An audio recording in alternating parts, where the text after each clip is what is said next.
வணக்கம்ப்பா, உங்க பாட்டி பேசுறேன். ஏற்கனவே உங்களுக்கு மாலா பாட்டியை நான் அறிமுகப்படுத்தி வச்சிருக்கிறேன். முருங்கை இலை பொடியெல்லாம் போட்டு காட்டினாங்க, ரொம்ப சூப்பரா இருந்துச்சு. இப்போ உங்களுக்கு இந்த சளி இருமலுக்காக வேண்டி மிளகுல லேகியம் செஞ்சு காட்ட போறாங்க, பாருங்க. நீங்க வாங்கம்மா. வணக்கம். வணக்கம்மா, எல்லாத்துக்கும் வணக்கம். மிளகு எடுத்து வச்சிருக்கீங்களா? ஆமா. மிளகு எத்தனை கிராம்? 10 கிராம். முதல்ல வறுத்துக்கலாம். மிளகு வறுத்து விடணும். சரி, மிளகை வறுத்துக்கலாம்.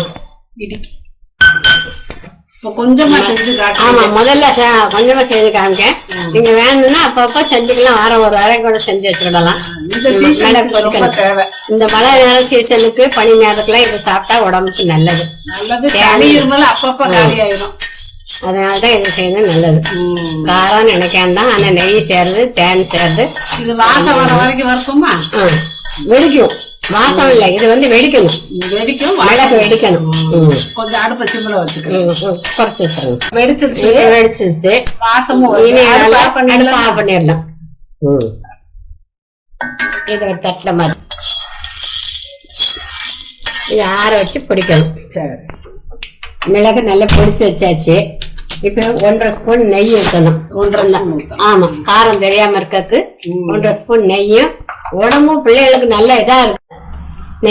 நெய் சேர்க்கலாம். இன்னொரு அரை ஸ்பூன் பண்ணணும். இந்த கண்ணு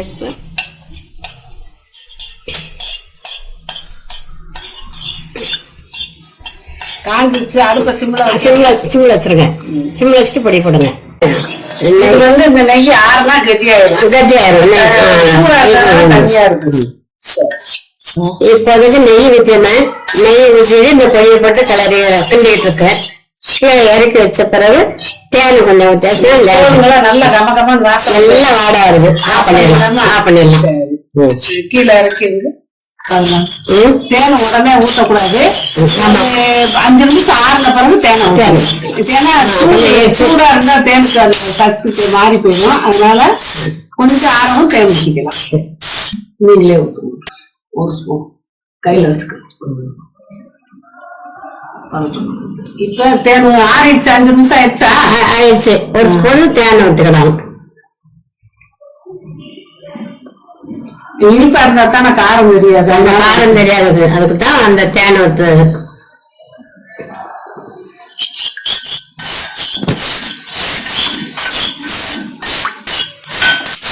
இந்த கிண்ணத்துல இன்னும் மாற்றி வச்சிடலாம்.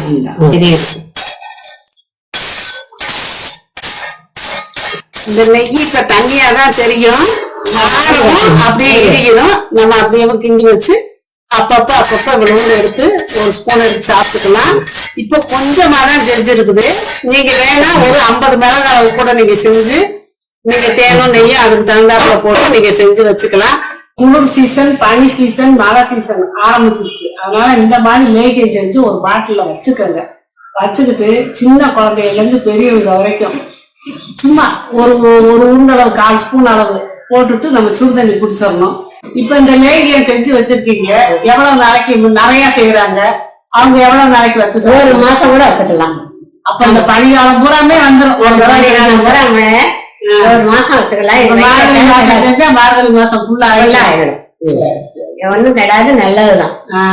சரி சரி. தேனை நெய் நல்லதுதான். அப்ப அந்த தேனும் மருத்துவ குணம் உள்ளது.